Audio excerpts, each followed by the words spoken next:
Baik semuanya, Assalamualaikum warahmatullahi wabarakatuh. Nama saya Zidan Dafa Ramadan dari Sistem Informasi kelas B 2024 dengan NIM 2409116056. Jadi hari ini kita akan membedah salah satu teknologi yang paling dekat dengan kehidupan kita, namun paling rentan diserang, yaitu jaringan nirkabel atau wireless network. Jadi di presentasi kali ini kita nggak bakal bicara soal menyambungkan internet, tapi kita bakal masuk ke dapur teknisnya, yaitu kita membahas evolusi standar IEEE dari masa lalu hingga masa depan di Wi-Fi 7, memahami bagaimana antena bekerja mengarahkan energi sinyal, menghitung efisiensi jalur dengan protokol AGRP, dan menutupnya dengan bab krusial bagaimana kriptografi menjaga data kita dari ancaman penyadapan. Mulai dari era WEP yang rapuh sampai WPA3 yang tangguh. Langsung saja kita mulai. Jadi pembukaan bisa dibaca pembukaan di sini jaringan wireless digitalkan olehkah teman-teman bayangin nih hidup tanpa wifi dari bangun tidur sampai tidur lagi. Kita terhubung dengan dunia melalui jaringan wireless. Wifi telah menjadi kebutuhan fundamental dalam kehidupan modern. Dari rumah, kantor, kafe, sampai transportasi publik, itu konektivitas wireless memungkinkan kita bekerja, belajar, berkomunikasi, dan mengakses informasi kapan saja dan di mana saja. Jadi langsung saja kita lanjut lagi. Pertama itu ada evolusi standar IEEE 802.11. Jadi pada awalnya kita mengenal 802.11b dan 802.11a di akhir tahun 90-an. Kecepatannya sangat terbatas, hanya sekitar 11 sampai 54 Mbps. Kemudian muncul 802.11g yang menjadi standar populer karena bekerja di frekuensi 2,4 GHz dengan kecepatan yang lebih baik. Jadi lompatan besar pertama terjadi pada 802.11n atau Wi-Fi 4. Di sini diperkenalkan teknologi MIMO atau Multiple Input Multiple Output. Untuk pertama kalinya, perangkat bisa menggunakan beberapa antena sekaligus untuk mengirim data, meningkatkan kecepatan hingga 600 Mbps. Kemudian hadir Wi-Fi 5 802.11ac yang fokus total frekuensi 5 GHz. Kenapa? Karena 2,4 GHz itu sudah terlalu sesak oleh microwave, Bluetooth, dan perangkat tetangga. Wi-Fi 5 membawa kita ke era gigabit nirkabel. Beberapa tahun lalu kita menyambut Wi-Fi 6 802.11ax. Fokusnya bukan lagi sekedar kecepatan puncak, tapi efisiensi di tempat ramai seperti bandara atau stadion menggunakan teknologi OFDMA. Kemudian di masa depan itu nanti bakal ada Wi-Fi 7 802.11be. Saat ini kita sedang menyongsong Wi-Fi 7. Apa yang baru? Wi-Fi 7 memperkenalkan multi-link operation atau biasa disebut MLO.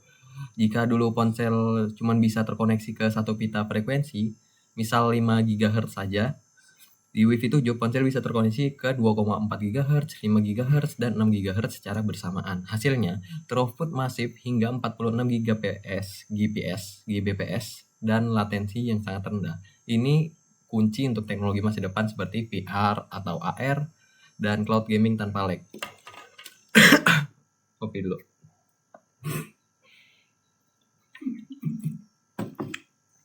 Oke, kita lanjut nih ke jenis-jenis antena dan karakteristik sinyal.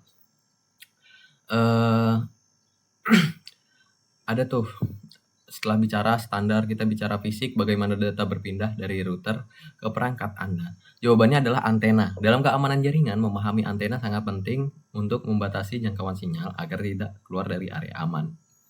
Pertama itu ada antena omnidireksional. Bentuknya biasanya tongkat vertikal. Antena ini memancarkan sinyal ke segala arah secara horizontal atau 360 derajat.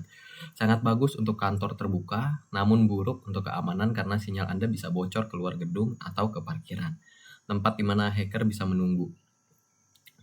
Kedua, ada semi-direksional.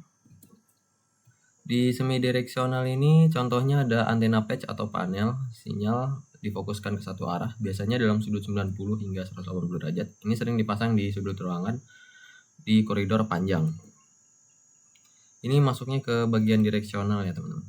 Kemudian di ketiga ini di direksional itu ada antena highly direksional, seperti antena parabolik atau Yagi. Ini seperti sinar laser fokus ke satu titik. Antena ini mampu menjangkau jarak berkilo-kilometer dalam konteks keamanan.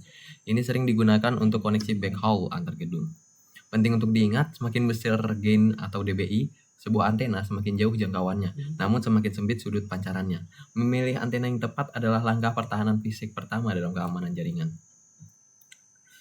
Kemudian di sini ada antena panel, bentuknya flat dengan pola pancaran sektoral populer untuk indoor coverage dan aplikasi WiFi di gedung perkantoran. Mungkin sudah masuk juga ke bagian direksional tadi. Kita next. Itu ada memahami IEGRP routing cerdas. IEGRP itu apa sih? Itu protokol routing hybrid milik Cisco yang menggabungkan keunggulan distance vector dan link state untuk routing yang efisien dan cepat konvergensi. Di sini ada 3 yang bakal kita bahas, mungkin algoritma dual, diffusing update algorithm, composite metric, bandwidth delay, load, dan keunggulan.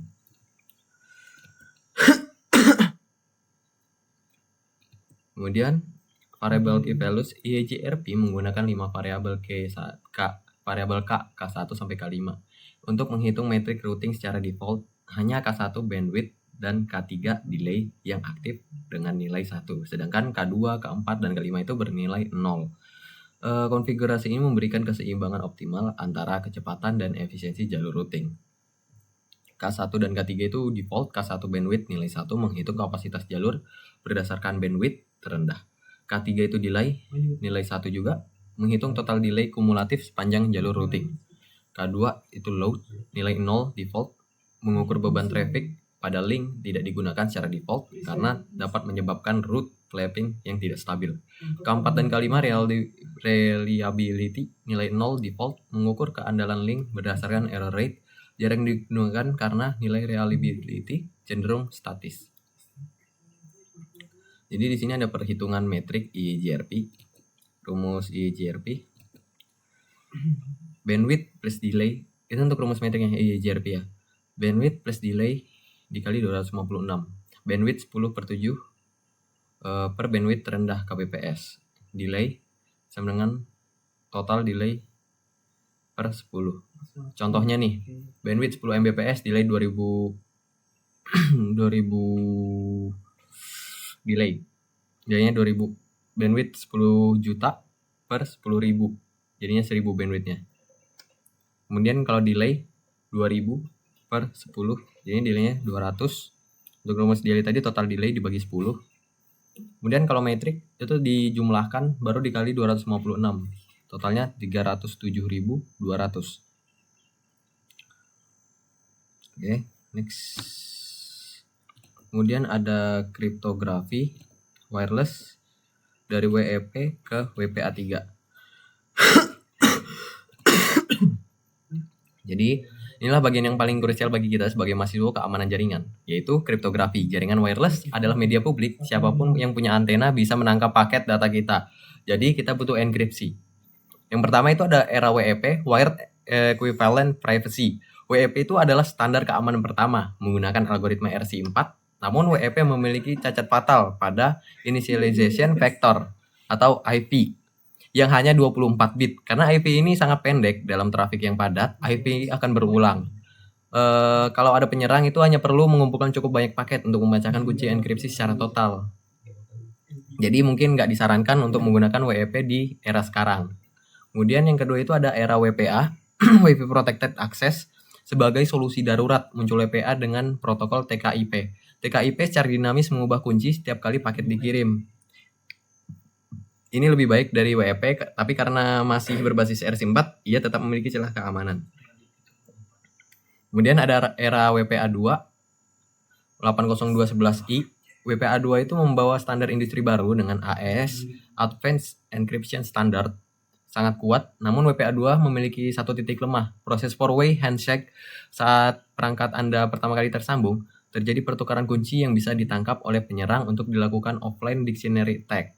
Jika kata sandi Anda lemah seperti 1234567 123 134, itu WPA2 bisa ditembus. Kemudian kalau yang sekarang kita menggunakan WPA3. WPA3 ini jawaban atas kelemahan WPA2. Ia menggunakan mekanisme SAE, Simulation Authentication of Equals atau Dragonfly Handshake. Apa hebatnya? WPA3 ini menghilangkan kemungkinan serangan kamu secara offline. Penyerang tidak bisa lagi menebak kata sandi tanpa berinteraksi terus-menerus dengan router.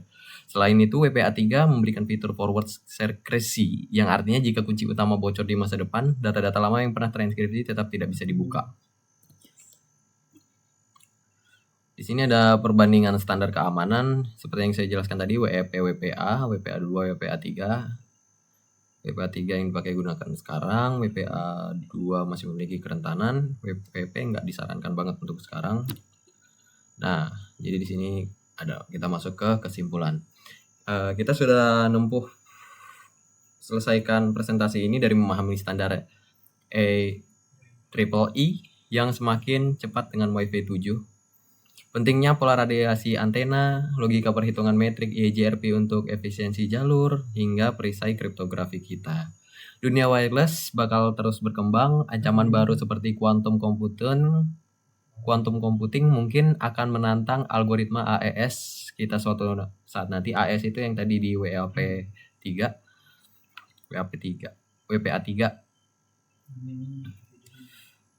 Namun dengan memahami dasar-dasar yang kita bahas hari ini, kita memiliki fondasi yang kuat untuk menjaga integritas dan kerahasiaan data di udara. Saya Zidan Dafa Ramadan dengan NIM 24091160066056. Terima kasih telah menyimak presentasi ini. Tetap waspada, tetap aman, dan sampai jumpa di pembahasan berikut ya. Selamat dan terima kasih.